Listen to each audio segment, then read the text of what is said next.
नमस्कार दोस्तों, मैं मातंगी विष्णु आप लोगों का स्वागत करती हूँ मेरे YouTube चैनल पर।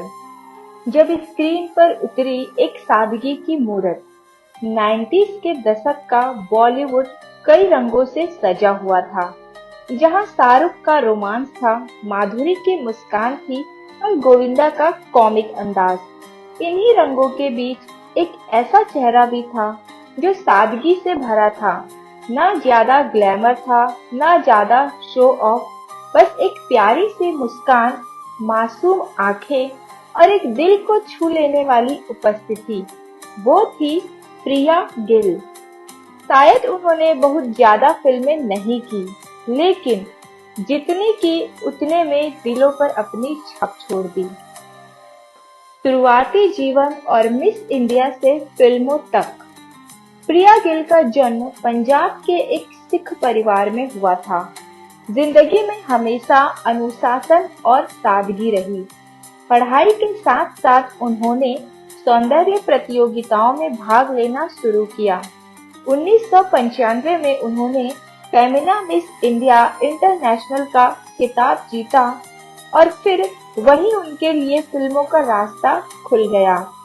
उस समय मॉडलिंग और सौंदर्य प्रतियोगिताएं फिल्मों का शॉर्टकट मानी जाती थी, लेकिन प्रिया ने इस रास्ते को बहुत ही ग्रेस और गरिमा के साथ अपनाया। तेरे मेरे सपने, एक नई शुरुआत। 1996 में प्रिया ने अमिताभ बच्चन की कंपनी ABCL की फिल्म तेरे मेरे सपने से बॉलीवुड में डेब्यू किया। उनके साथ अरशद वारसी और चंद्रचूड़ सिंह भी थे। फिल्म को अच्छा रिस्पांस मिला और प्रिया की मासूमियत लोगों को बहुत पसंद आई। वो उस दौर की नायिका थी जो कैमरे के सामने न तो बनावटी लगती थी और न ही बहुत ओवर ड्रामेटिक। उनकी सादगी ही उनकी सबसे बड़ी खासियत थी। सरफरोश और सिर्फ तुम, दिलों में बसने वाली भूमिकाएं। 1999 में आई आमिर खान की फिल्म सरफरोश में प्रिया ने एक छोटी सी लेकिन बेहद असरदार भूमिका निभाई। इसी साल उनकी सबसे यादगार फिल्म आई सिर्फ तुम, जिसमें उन्होंने संजय कपूर के अपोजिट काम किया। फिल्म का गाना दिलबर दिलबर आज भी जब बजता है तो प्रिया की वही इमेज आंखों के सामने आ जाती है। सफेद सूट, खुली हवा में घूमती हुई एक खूबसूरत संजीदा लड़की। सिर्फ तुम के बाद प्रिया गिल लाखों युवाओं की क्रश बन गई।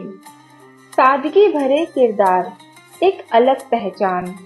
जब बाकी हीरोइनें ग्लैमर और आइटम नंबर्स की तरफ बढ़ रही थी, प्रिया गिल उन गिनी चुनी एक्ट्रेसेस में थी जो अब भी भारतीय लड़की की इमेज को निभा रही थी। घरेलू, संस्कारी लेकिन मजबूत इरादों वाली। उनका चेहरा कुछ ऐसा था जिसे देखकर लगता था कि ये किरदार सचमुच किसी गांव या छोटे शहर से आई एक सीधी सादी लड़की हो सकती है। अन्य भाषाओं की फिल्मों में भी काम किया। प्रिया गिल ने सिर्फ हिंदी ही नहीं बल्कि तेलुगु, मलयालम और पंजाबी फिल्मों में भी काम किया। खासकर साउथ में उन्हें उनकी सौम्यता और सुंदरता के लिए खूब सराहा गया। वो भाषाएं नहीं जानती थी, लेकिन उन्होंने किरदारों को इतनी सच्चाई से निभाया कि दर्शकों को भाषा का फर्क महसूस ही नहीं हुआ।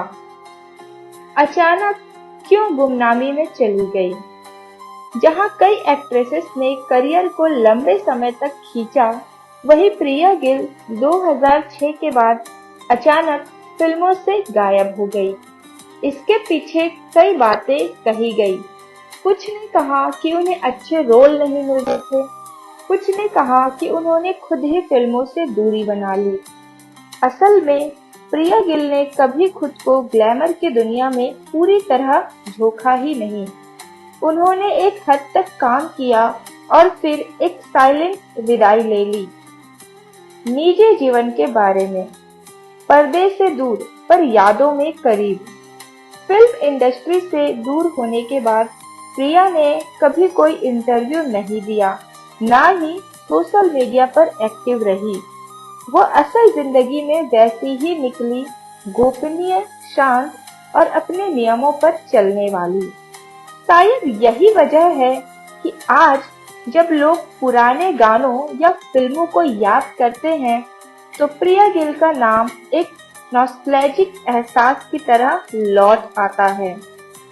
आज की नई पीढ़ी के लिए एक प्रेरणा।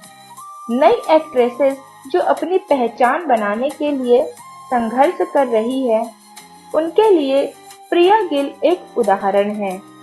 उन्होंने ये बात साबित किया कि आपको फेम पाने के लिए चीखने चिल्लाने या फिर स्कैंडल्स में पड़ने की जरूरत नहीं होती। आप अपनी गरिमा, अपने टैलेंट और सादगी से भी एक अमिट छाप छोड़ सकते हैं। प्रिया गिल, जिन्होंने सिर्फ तुम और जोश जैसे फिल्मों में अपनी मासूमियत और सादगी से दर्शकों का दिल जीत लिया था, अब फिल्म इंडस्ट्री से पूरी तरह दूर हैं। 2006 में फिल्म भैरवी के बाद अभिनय से संन्यास ले लिया। कुछ रिपोर्ट्स की माने तो उन्होंने डेनमार्क में एक व्यक्ति से शादी की और अब वही अपने पति के साथ स्थायी रूप से रह रही है। वह न तो सोशल मीडिया पर सक्रिय है और न ही किसी सार्वजनिक कार्यक्रमों में दिखाई देती है। उन्होंने अपने निजी जीवन को पूरी तरह से गोपनीय रखा है। प्रिया गिल के अचानक फिल्म इंडस्ट्री से गायब होने के पीछे एक फेक न्यूज को जिम्मेदार ठहराया गया। एक वायरल वीडियो में उन्हें गुरुद्वारे में खाना खाते हुए दिखाया गया था, जिससे यह अफवाह फैली थी कि वह आर्थिक तंगी में है। हालांकि यह वीडियो फर्जी था, लेकिन इस घटना ने उन्हें गहरे स्तर पर प्रभावित किया और उन्होंने मीडिया और फिल्मों से दूरी बना ली। प्रिया गिल हमेशा से अपने निजी जीवन को सार्वजनिक नजरों से दूर रखने में विश्वास रखती थी। उन्होंने कभी भी अपने परिवार या शादी के बारे में कोई जानकारी साझा नहीं की। उनकी यह गोपनीयता आज भी बरकरार है, जिससे उनके वर्तमान जीवन के बारे में बहुत कम जानकारी उपलब्ध है। हालांकि प्रिया गिल अब फिल्मों में सक्रिय नहीं है, लेकिन उनकी सादगी और अभिनय आज भी दर्शकों के दिलों में जीवित है। उनकी कहानी हमें यह सिखाती है कि कभी-कभी सादगी और आत्मसम्मान को बनाए रखने के लिए गुमनामी को चुनना भी एक साहसिक निर्णय हो सकता है। प्रिया गिल की कहानी एक अधूरी कहानी है, लेकिन उसकी सुंदरता इसी अधूरेपन में है। उन्होंने हमें सिखाया है कि हर चमकते सितारे को आसमान में हमेशा रहना जरूरी नहीं। कुछ सितारे थोड़ी देर चमकते हैं, लेकिन उनकी रोशनी हमेशा दिलों में रहती है। वीडियो देखने के लिए आप सभी का धन्यवाद। प्लीज चैनल को सब्सक्राइब कीजिए, लाइक कीजिए और शेयर कीजिए। धन्यवाद।